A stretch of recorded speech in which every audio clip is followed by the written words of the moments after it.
अस्सलाम वालेकुम नाजरीन, मैं गुफरान बिन याकूब कासमी। नाजरीन, बरेलवियों का असली और बदबूदार चेहरा 12 रबीउल अव्वल के जुलूस में देखने को मिलता है।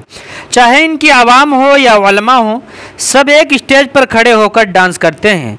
नाजरीन, बरेलवी उलमा के डांस की वीडियो पिछली वीडियो में दिखा चुका हूँ।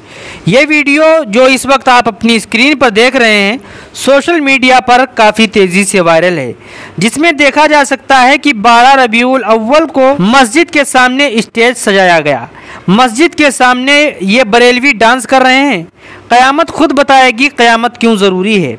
ये सब नापाक और गंदी हरकतें अल्लाह के रसूल सल्लल्लाहु अलैहि वसल्लम के नाम पर करते हैं। मज़हब इस्लाम को सबसे ज़्यादा बदनाम करने वाले ये बरेलवी हैं। अगर अच्छे से इनकी जांच पड़ताल की जाए तो मालूम होगा कि बरेलवियों में और गैर मुस्लिमों में कोई फ़र्क नहीं है। नाज़रीन, इसके साथ साथ ये वीडियो भी आप अपनी स्क्रीन पर देख सकते हैं, जिसमें 12 रबीउल अव्वल का जुलूस है। कितनी शानदार तरीके से भैया लोग डांस कर रहे हैं।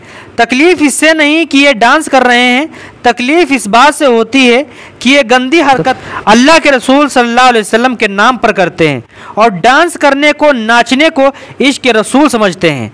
नाज़रीन, इससे मुताल्लिक़ आप क्या कहना चाहते हैं, कमेंट करके ज़रूर बताएं। अस्सलामु अलैकुम रहमतुल्लाहि व बरकातुहू।